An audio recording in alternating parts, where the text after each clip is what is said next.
자, 여러분 안녕하십니까? 여러분 지난 시간에 우리가 챕터 1장 서론에 대해서 간단하게 이스라엘의 얘기, 사무엘 선지자에 대한 얘기를 통해 가지고 인트로로 설명드려서 재정학의 범위가 어디까지인가 말씀드렸는데, 자, 구체적으로 4페이지 가셔서 재정학과 이념 한번 살펴보도록 할게요. 재정학, 약간 구체적인 내용을 좀 더 들어가 보도록 할게요. 재정학과 이념. 자, 재정학의 주체는 이제 정부의 경제 활동이 주체다, 이렇게 말씀을 드렸죠. 첫 번째 줄에 보시면 재정학 분야의 경제학자들은 정부의 조세와 지출 정책이 실제 경제에 어떤 영향을 미치는가, 요게 관심이에요. 우리나라가 이렇게 있으면 정부가 이제 여기 민간의 경제 활동에 영향을 미칩니다. 그래서 이렇게 텍스를 통해서 재원을 조달하고 정부가 이렇게 정부 지출 쏟아붓는 요거에 대해서 그때 여기 나와 있는 민간의 요 부분의 경제 활동이 뭐가 어떻게 작동하는가, 그거에 초점을 맞춰서 보게 됩니다. 자, 그래서 두 번째 줄에 보시면 이게 정부의 정책이라고 할 수 있는데, 이 정부의 정책이 어떤 방향으로 가야 하는가, 어떤 방향으로 가야 할지, 그게 이제 우선 첫 번째 관심사가 되고요. 그 다음에 두 번째, 정부가 경제라는 영역에서 어떻게 작동해야 되는지, 그 견해는 국가와 개인 간의 관계에 따른 인연, 어떻게 작동해야 되는가, 뭐 같은 말이죠. 어떻게 작동해야 되는가. 이러한 문제들은요, 그 이념이라는 게 중요하게 영향을 미친다는 거야. 그래서 이념점, 이데올로기적 측면에서 영향을 미치게 됩니다. 그래서 이 이념이 여기에 어떤 방향으로 어떻게 가야 하는지 영향을 미쳐요. 오케이? 자, 그래서 이런 사람들을요, 우리가 정치 철학자들이라고 얘기하는데, 이러한 정치 철학자들의 아이디어를 반영해서 얘기를 좀 진행시켜 보려고 합니다. 자, 우선 첫 번째, 정부에 대한 관점이 뭔가, 뷰 포인트를 살펴볼 거예요. 자, 그래서 첫 번째는 유기체적 관점이 있습니다. 유기체적 관점. 자, 유기체라는 건 이제 오가닉이라고 해가지고요, 정부가 하나의 살아있는 생명체라고 보시면 되는데, 첫 번째 줄에 보시면 사회라는 게 자연 발생적인 유기체로 취급하게 되고요. 자, 각 개인은 유기체의 한 부분을 차지하고요. 정부는 유기체 심장이라고 합니다. 여기 뭐 유기체 사람이 있어? 그러면 정부가 담당하는 역할이 뭐냐면 이 심장 역할이 누구다? 얘가 바로 정부라는 거야. 정부. 이렇게. 여러분은 어떤 역할 한다? 여러분 여기 뭐 손가락이야, 손가락. 여러분. 저는 뭐예요? 저희 발가락. 여기 뭐 저예요. I, 뭐 me. 이렇게.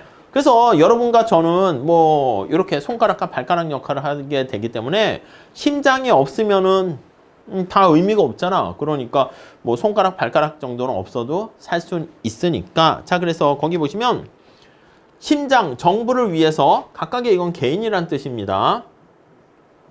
심장을 위해서 우리가 목숨을 바쳐야 한다, 이렇게 얘기할 수 있습니다. 거기 보니까 북경에서 마오쩌둥에게 도덕 원리를 가르친 양창치라는 사람은 이렇게 주장했대요. 인체가 완전한 유기체이듯이 사회도 완전한 유기체이다. 사회는 조립하다가 다시 분해할 수 있는 기계가 아니다. 이렇게 얽히고 설키고 있다는 것이죠.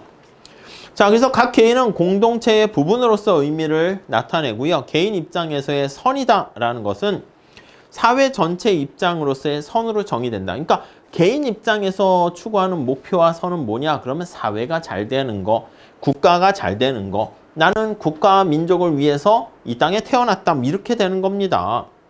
자, 그래서 정리를 하게 되면 유기체 관점에서는요, 거기 보시면 개인보다는 전체, 공동체죠. 공동체의 이익이 개인의 이익보다 더 우선시한다, 이렇게 보시면 되겠습니다. 개인의 이익, 요거보다 더 소중해, 우선시한다, 이렇게 보시면 되겠죠. 오케이? 자, 플라톤의 국가론에서도 마찬가지입니다. 플라톤의 국가론에서도 이렇게 유기체론의 아이디어를 제시하고 있죠. 자, 뭐라고 되어 있나 볼까요? 자, 어떤 한 시민의 행동이 바람직하고 진짜 정의롭고 좋다 이렇게 평가받으려면 그 행동이 정의로운 사회를 형성하는 데 기여를 해야 된다는 것이죠. 자, 그래서 이것도 유기체적 아이디어가 반영돼 있고요. 유기체론의 극단적인 제일 높은 악명 높은 사례가 나치즘이다. 그렇죠? 국가 민족을 위해서 희생해라 이렇게 되는 거죠. 국가사회주의 이렇게 얘기하고 있습니다. 국가사회주의 이렇게 해요. 나치즘 이렇게 되어 있고요. 자, 공동체와 동떨어져서는 국가의 어떤 여하 간의 간섭을 애써 배제하려는 개인의 세계를 인정하지 않습니다. 모든 일상의 활동은 전체에 봉사할 때 의미와 가치를 가진다. 이렇게 나와 있습니다. 자, 그래서 사회 목표는 누가 결정한다? 예. 국가가 사회 목표를 결정합니다. 개인들은 그 목표를 위해서 헌신을 하게 되는 것이죠. 그래서 사회 목표를 국가가 결정합니다. 국가가 결정하면 자, 그 방향을 결정하게 되면 개인은 이 목표가 성공할 수 있도록 최선을 다해야 된다. 이렇게 보시면 되겠습니다. 네, 그렇게요. 결정하면 개인은 따라야 한다. 이렇게 목표를 위해서 따라야 이렇게요. 자, 두 번째 단락에 다시 나와 있는데 플라톤은 어떤 목표를 세웠냐면 인간의 활동이 완전한 합리성에 의해 인도되는 황금시대, 예, 황금시대의 그 목표를 세우게 되었고요. 국가가. 자, 히틀러는 나치즘이죠. 자, 국가의 목적을 인종적인 순수성, 그걸 달성하는 걸 목표로 삼았습니다. 그래서 뭐 유태인을 학살하고 자신들만 이렇게 종족이 남아야 한다. 이렇게 되는 것이죠. 자, 거기 보니까 국가는 목적을 달성하기 위한 수단이기 때문에 국가의 목적은 육체적으로 그리고 정신적으로 동질적인 피조물로 구성된 공동체 보존과 발전이다. 최근에 이란의 지도자 호메이니도 비슷한 얘기를 했다라고 합니다.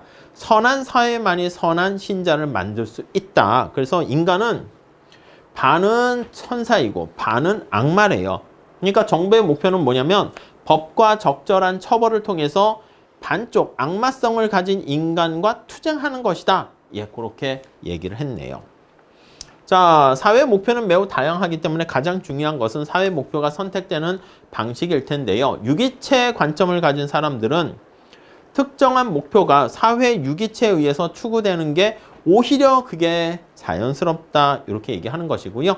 그래서 특정 지역을 대상으로 국가 주권을 축구하는 것은 이러한 당연한 목표의 예가 될 것이다. 거기 유럽의 정복을 추진했던 나치를 생각해 보자. 이렇게 얘기했습니다. 자, 유기체적 관점 말고요. 두 번째는요. 정부에 대해서 기계론적 관점이라는 게 있어요. 기계론적인 관점이 있습니다.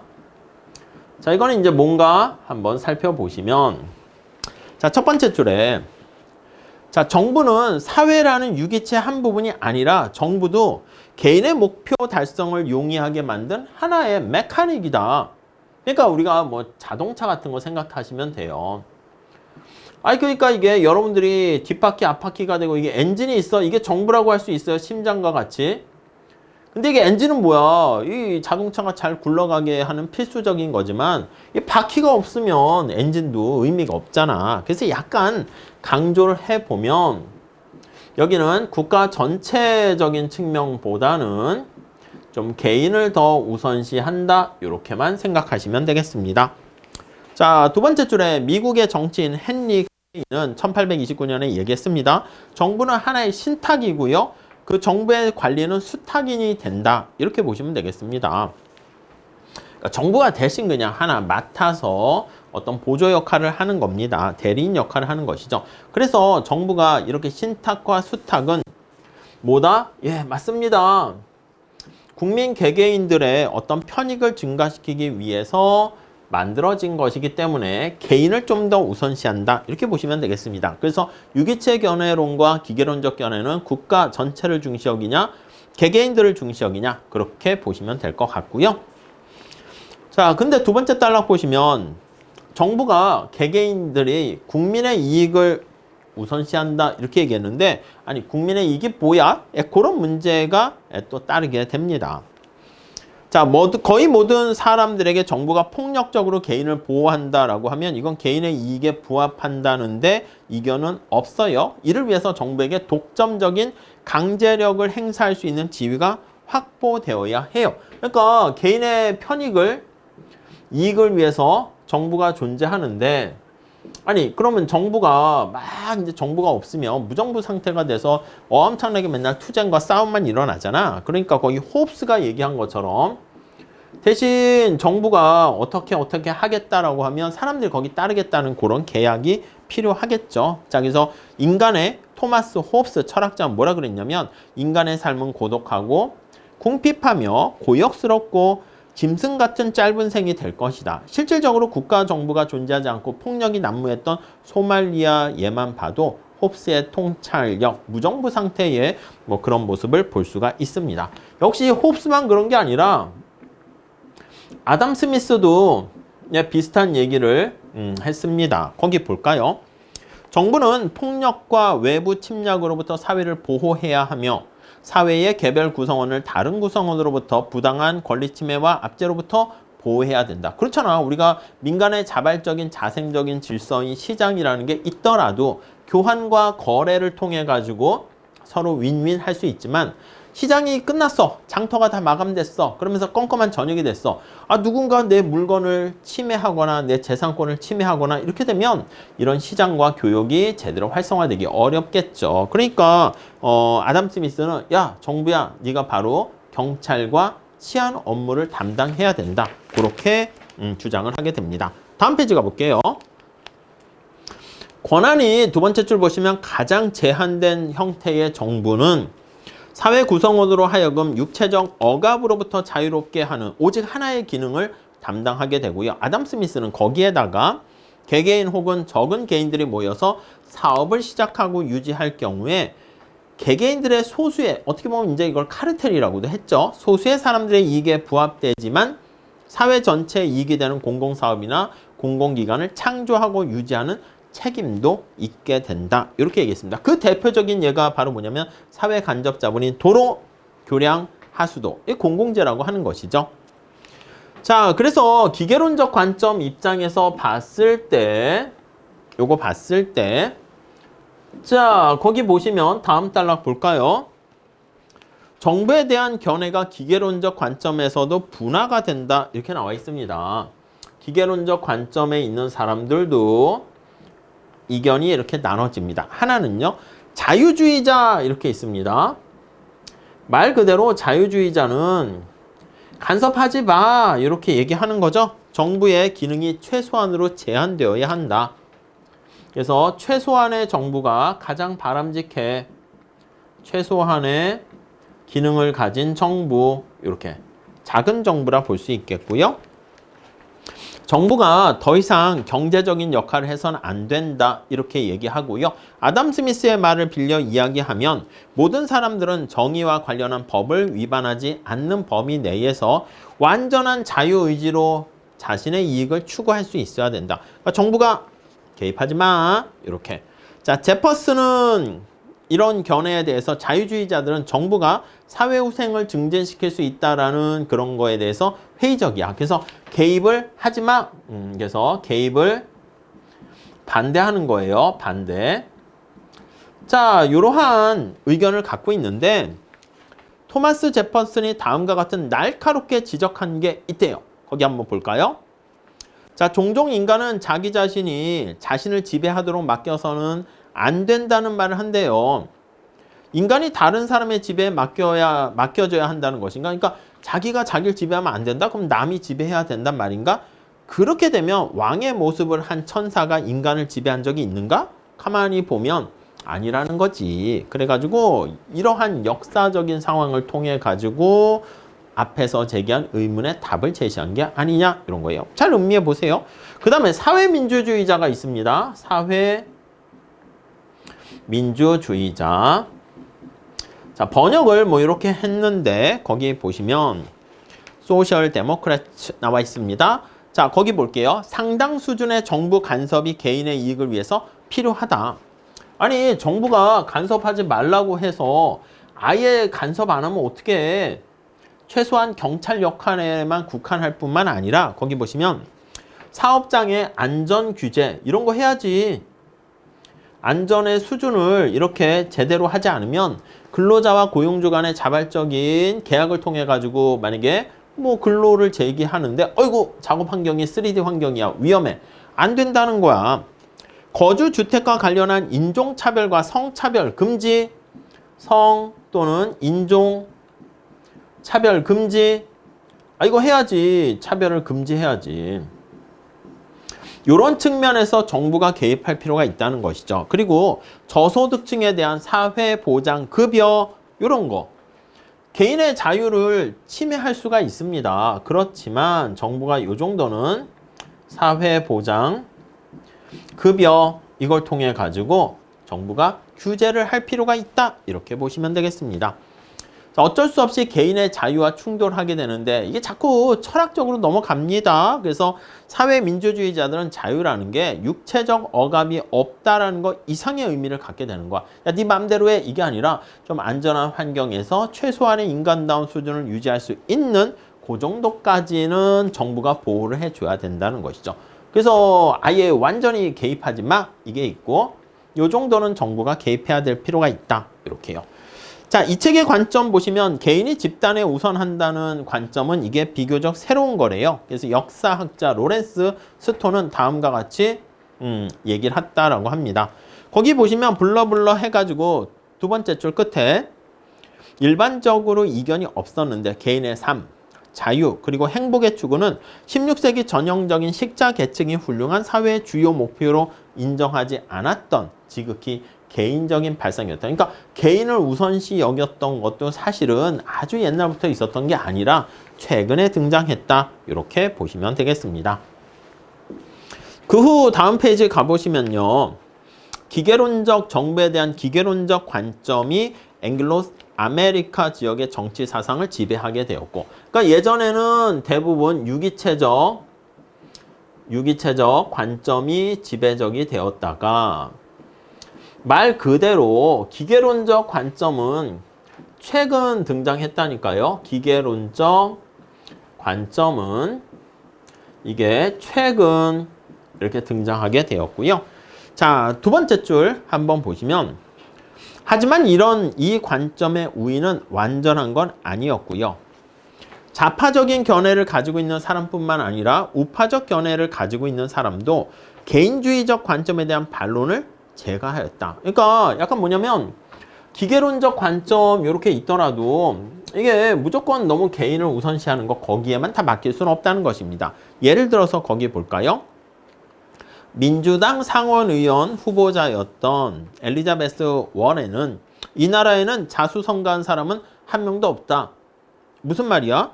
이 사회 기저에 흐르는 공동의 번영을 위한 사회 계약의 일부는 당신이 경제적 가치를 이전받고 공존하는 자들에게 당신이 상당한 경제적 가치를 이전한 것이다. 그러니까 이제 개인을 중시 여기는 건데 전체보다 근데 완전 순수하게 개인이 모든 걸 다 한 거는 자수성가한 사람은 없다는 것이고요. 공화당 후보도 어떻게 됩니까? 릭 센토럼은요. 다음과 같이 말했대요. 죄의 근원이 하나님을 홀로 떠나서 인생을 영위하는 인간의 성향에서 비롯된 것처럼 그러니까 하나님이 있는데 이 안에 품 안에 개인이 있으면 뭐 행복하게 잘 되었을 텐데 하나님을 떠나 그래서 이 사람이 밖으로 나갔어 이렇게 떠났어 이렇게 떠나면서 어떻게 떠나면서 죄가 이제 생겼다는 거예요. 죄의 잉태 제가 뭐 별걸 다 얘기하네요. 죄가 이제 시작되었다. 뭐 성경에 이렇게 얘기했나 보죠. 이거에 비유를 해서요. 자, 개인주의는 동료 사이에 그들을 무시하고 이게 하나님이고 이게 어떻게 보면 동료야. 집단이죠. 동료를 무시하고 떠나서 개인주의가 이렇게 만연하게 되면은 오케이? 자신의 길을 걷고자 하는 성향. 야, 거기서부터 죄의 근원이 시작된 거다. 이렇게 얘기하고 있습니다. 자, 그래서 우리가 개인을 중시 여긴다 해도요, 결론은 뭐냐면 이 집단을 무조건 무시하는 건 아니다. 이렇게 얘기하고 있죠. 보다 일반적으로 얘기하면 거기 보시면 개인주의가 팽배한 사회에서도 국민들은 때때로 국가를 위해서 행동하고 또 자신의 생명을 바쳐야 한다고 느끼는 경우가 있다. 그러니까 완전히 유기체 관점에서 기계론적 개인을 중시하는 관점이 독립돼서 나왔다라고 볼 수는 없다는 것이죠.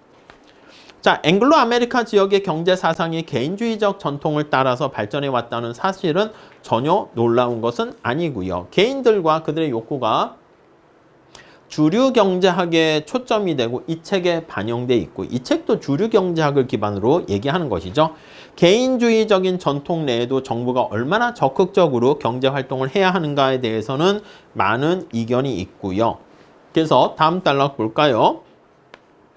경제 정책을 그렇기 때문에 정부가 개입해야 되는가 이런 것들을 그때그때 특정 사항에 대해서 케이스 바이 케이스로 판단할 수는 없고요. 그래서 경제 정책은 경제학적 분석만으로 결정할 수 없는 문제이기 때문에 그러니까 정치적인 측면 이런 것도 반영돼요. 윤리적인, 철학적인.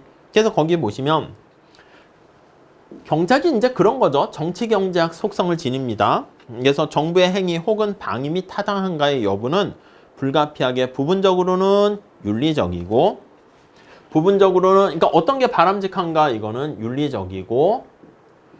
윤리적인 측면. 또 거기 보시면 정치적인 가치 판단, 정치적인 이런 가치 판단에 따라서 달라질 수가 있다. 이렇게 얘기를 할 수가 있겠습니다. 거기에 의존할 수밖에 없는 것이죠. 정부 재정에 대한 지속적인 논쟁에서 볼 수 있듯이. 그러니까 우리가 정부 재정이 자꾸 팽창하게 되는데 야, 가능한 한 팽창을 계속해야 된다. 적극 개입해야 된다. 큰 정부. 아니다. 좀 줄여야 된다. 작은 정부. 이런 논쟁이 요즘 이슈가 되잖아요. 이거는 A상조 전에 있었던 근원적인 얘기는 이렇게 윤리, 철학적인, 정치적인 측면에서부터 기원이 되었다. 이렇게 보시면 되겠습니다. 자, 정부에 대한 개관 이렇게 한번 보도록 할게요. 첫 번째는 정부에 대한 어떤 관점 그걸 봤고요.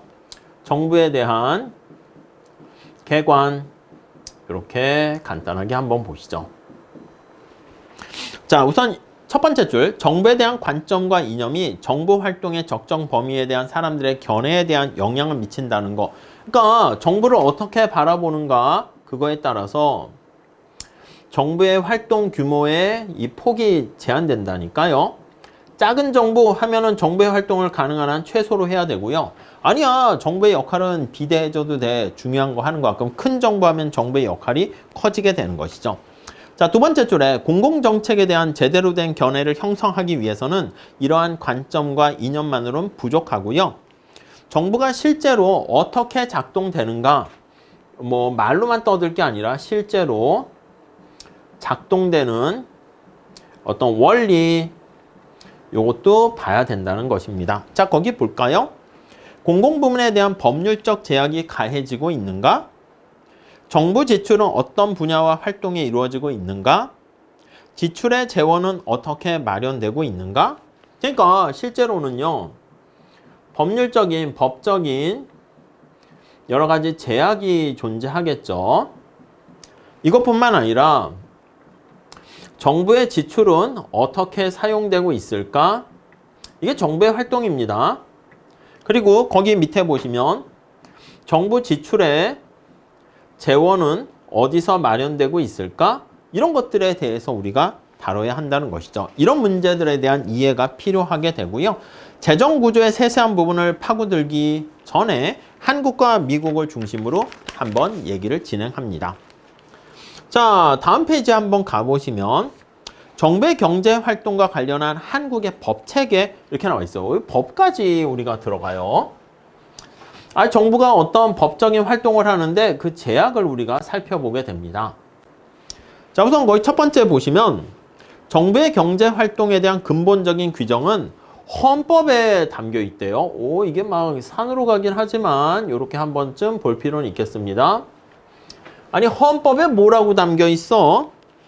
자, 재정 지출과 재정 수입으로 나눠서 보게 되는데 재정 지출과 관련해서요. 여기 정부 지출과 관련해서 법적인 제약을 얘기하려고 해요. 헌법상의 특정 분야 또는 활동이 정부의 의무 그리고 국민의 권리로 명기되어서 정부의 재정 지출이 필요하게 됩니다. 정부의 의무, 국민의 권리. 자, 우선 정부가 책무를 지니고 있는 것으로 헌법에 명기된 분야에서는 헌법 34조 이렇게 있습니다. 34조 이렇게 한번 보시죠. 아니 뭐라고 돼 있는데 34조. 자, 거기 볼까요? 여성, 노인, 청소년, 신체 장애자 복지 증진을 포함한 사회보장, 사회복지 증진. 그래서 사회보장 그리고 사회복지를 증진시켜야 된다.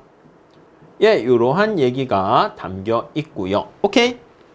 다음에 119조 2항 거기 보면 119조 2항 거기에 보면 소득 분배 이런 얘기가 담겨 있고 이게 다 경제와 관련한 얘기가 헌법에도 담겨 있는 거죠. 자, 헌법 31조에는 자, 뭐가 있습니까? 무상 의무 교육과 교육 기회의 균등 보장. 그래서 의무 교육과 관련한 교육의 기회 균등 이런 것들 담겨져 있고요. 5조에는요. 자, 거기 보니까 국가 안전 보장과 국토 방위 이게 있습니다. 정부가 국가에 대한 안전 보장과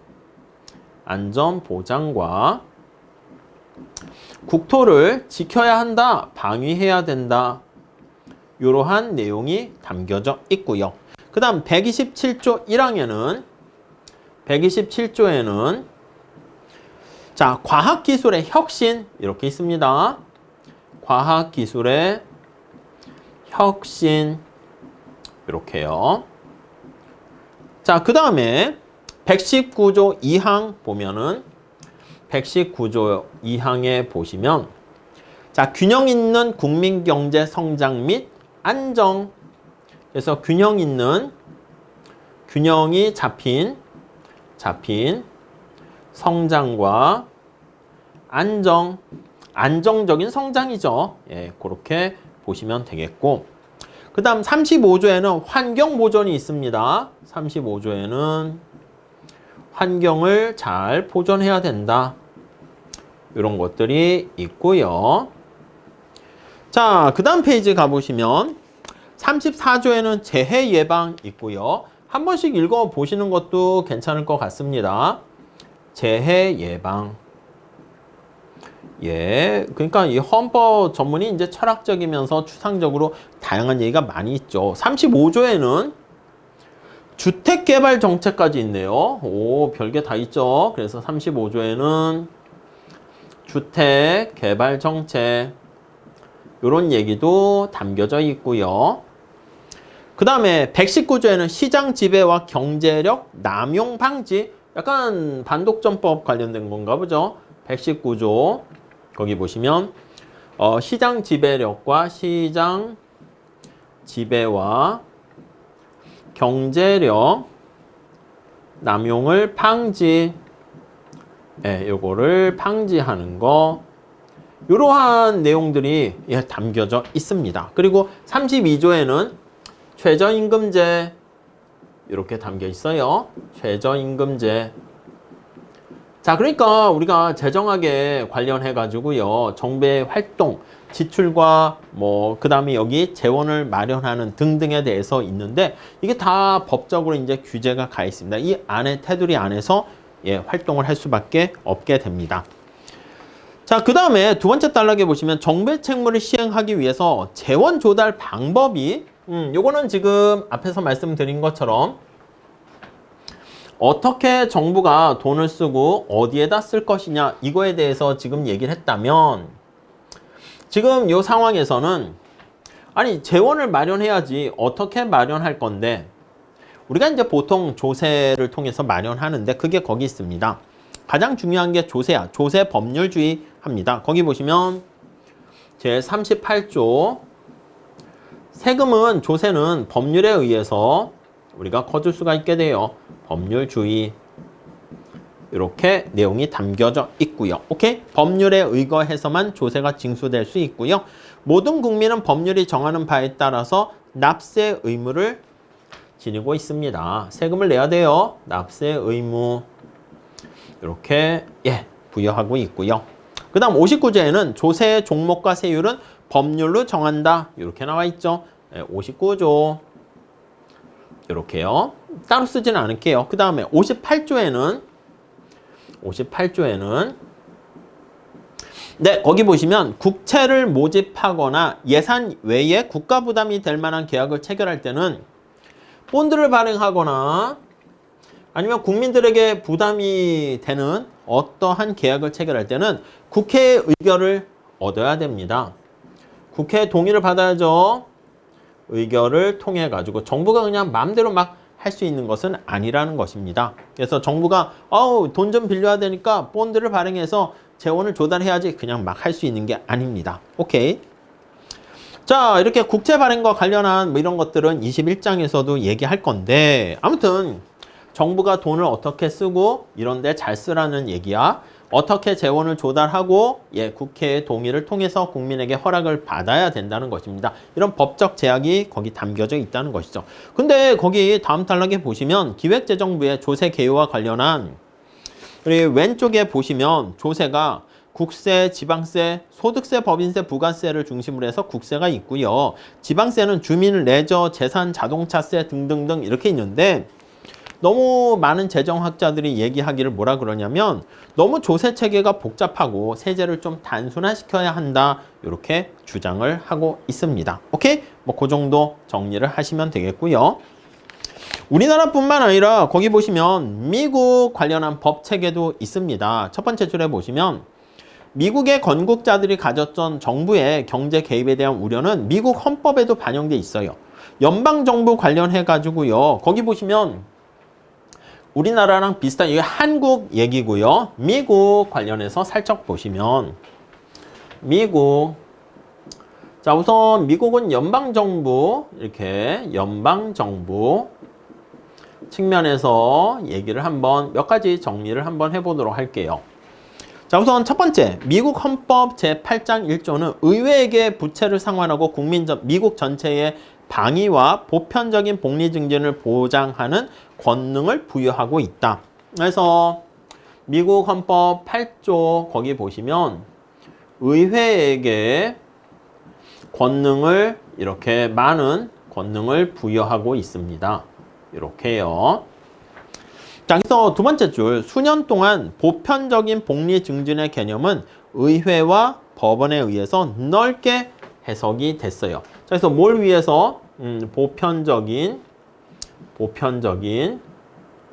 복지를 증진시켜야 된다.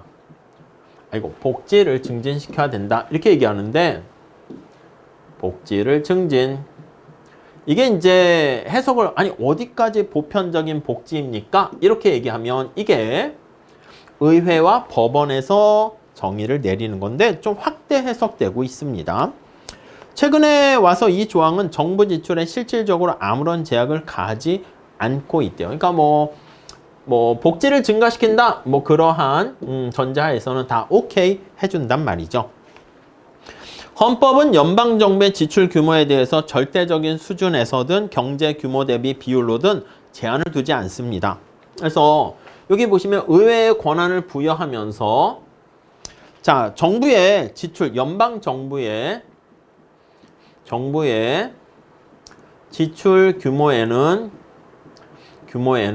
제한이 없어요. 제한이 없어. 위로 풀었다기보다는 의회가 이제 권한이 세기 때문에 의회에서 오케이 안 해주면 못한다는 얘기죠. 자, 정부가 지출 승인을 얻기 위해 한 법률안은 상하 양원에 의해서 발의될 수가 있는데 상하 양원에서 다수결로 의결되고 대통령이 서명하면 법안이 됩니다. 법률이 됩니다. 오케이? 자, 다음 단락 볼게요. 그러면 의회는 어떻게 정부 지출의 재원을 마련하는가? 자, 이렇게 지출을 할 수 있도록 하는 거야. 보편적인 복지를 위해서. 자, 8장 1조는요. 그래서 재원을 마련하는 거 보는 거예요. 재원 마련. 앞에 우리나라 한 것도 똑같죠. 예, 지금 어떻게 쓰고 어떻게 마련하는가 그 얘기인데 재원 마련을 보면 8장 1조는 연방조세 징수권을 부여하고 있다. 조세를 통해서 기본적으로 한다는 겁니다. 의회는 조세, 관세, 부가금, 물품세를 부과하고 징수하는 권능을 갖게 되고요. 근데 조세를 징수하기 위한 법안은 근데 이 법안은 하원에서만 발의할 수 있어요. 법안은 하원에서만. 오케이. 네. 자, 이게 이제 영국에서 이제 거기 보시면 조세, 영국의 조세, 세금을 많이 아메리칸 대륙에다가 하다 보니까 이제 보스턴에서 이 세금 못 내겠어 이렇게 했던 얘기가 있잖아. 거기서부터 독립운동을 하게 됐으니까 그럼 정부의 징세권을 제한하기 위한, 그러니까 조세와 관련한 징세권을 정부에 주지 않고 하원에, 국회에 줬다 이렇게 보시는 거 놀라운 일은 아니다 그렇게 얘기하고 있습니다. 다음 페이지 가볼게요. 자, 그래서 징세권을 제한하고 있는데 조세 징수권을 제한하고 있는데 몇 가지 디테일한 내용을 살짝 볼게요. 자, 10페이지 볼게요. 1번. 관세, 부가금, 개별 소비세는 미국 전역 내에 동일한 율로 과세해야 된다. 그러니까 동일한 세율로 해야 된다라고 하고 있어요. 그래서 거기 보시면 관세 또는 부가금, 그 다음에 거기 개별 소비세 이런 것들, 개별 소비세, 네, 이런 것들은 다 동일하게 주마다 차등을 줄 수 없어요. 연방정부가 그래서 휘발유에 대해서 과세하게 되면 휘발유세 하면 모든 주가 다 동일한 세율로 과세해야 되고요. 1인당 조세 부담이 모든 주에 동일해야 된다는 걸 의미하는 건 아니야. 여러분 휘발유세 하는데 내가 자동차를 오랫동안 많이 운전하는 사람이다. 그러면 휘발유를 많이 넣어야 되잖아. 그러면 리터당 이렇게 하게 되면 세금을 당연히 절대 금액은 더 많이 내는 걸 알 수가 있겠죠. 자, 이게 하나 특징이고, 두 번째는 직접세는 인구에 비례해서 부과되거나 조세 명부가 작성된 이후에 부과될 수 있다. 그러니까 직접세는 인구에 비례해서 부과될 수 있도록 해놨습니다. 자, 상품에 부과한 게 아니라 직접세는 인세야. 그러니까 사람한테 부과하는 것이기 때문에 세 번째 줄 보면 A주가 인구가 B라는 주에 있는 데보다 인구가 두 배가 많게 되면 당연히 A주에서 2배의 직접세를 징수하게 된다라는 것을 알 수가 있고요. 자, 소득에 대해서 연방세를 도입하는 시도가 연방대법원에서 위헌으로 판결되었기 때문에 그럼 왜 그렇습니까 하면은 아니 소득세가 거기 나와 있는 X당초 연방정부 헌법, 여기 미국 헌법에 인구에 비례하는 거에 위배가 됐기 때문이다. 그렇게 얘기할 수 있습니다. 자, 그래서 뭐 그 정도 보시고 다음 3번. 개개인은 법률을 통하지 않고는 자신의 생명, 자유, 재산을 징발당하지 않는다. 그래서 합당한 보상이 없이, 여기서 합당한 보상이 뭐냐? 그런 것들에 대한 얘기도 뒤에 나오게 되는 거죠. 그래서 거기 보시면 법률에 의해서만 생명, 자유, 재산을 징발당하게 되는데 합당한 차별 그런 것들. 다음 4번. 다른 주로부터 수출된 과세 대상에 대해서는 조세나 관세를 부과할 수가 없어요. 그러니까 다른 주에서 만약에 미국은 땅덩이가 크잖아요. 그래서 다른 주에서 거기 보시면 수출 들어온 거에 대해서 거기 보시면 두 번째 줄 볼까요? 남부주들에게 담배와 그 외의 다른 상품의 수출에 대해서 중앙정부에 의해서 위험에 빠지지 않을 것이라는 확신. 그러니까 만약에 남부 지역에 있는 사람들이 농사를 지어서 담배 같은 것을 북부에 수출하려고 해. 근데 북부 지역에 있는 주에서 관세를 부과하거나 이렇게 해서 조세를 부과하게 되면 가격이 올라가서 판매가 안 될 거 아니겠습니까? 그럼 이게 수출이라고 얘기하긴 뭐 하지만 거래가 위축될 거야. 그런 일 없어. 걱정 마. 이렇게 땅덩이가 크니까 발생하는 거겠죠. 어떻게 보면. 자, 그런 것들 때문에 포함됐다라고 나와 있고요. 자, 그리고 지출이 수입을 초과하게 되면 미합중국의 신용을 근거로 차입을 할 수가 있고, 최근에 연방정부의 예산 균형을 강제하는 헌법 개정이 지지를 얻고 있다. 아직 통과는 안 됐다고 합니다. 뭐 그렇게 나와 있고요. 자, 그 다음에 주정부와 지방정부 이렇게 있는데, 그것까지는 뭐 디테일하게 더 보지는 않도록 할게요. 그래서 주정부, 지방정부. 우리가 이제 뒤에 얘기할 때는 어떻게 할 거냐면 연방정부 요걸 중앙정부, 지방정부 해가지고요. 우리나라도 중앙정부가 있고 지방정부가 있죠. 그렇게 생각하면 될 것 같습니다. 자, 그래서 거기 보시면 10차 개정 헌법에 있어서요. 명시적인 권한 부여 없이 주정부는 지출하고 조세를 징수할 수 있다. 뭐 그렇게 규정이 되어 있습니다. 자, 오른쪽에 내용이 잘 나와 있으니까 한번 체크해 보시고요.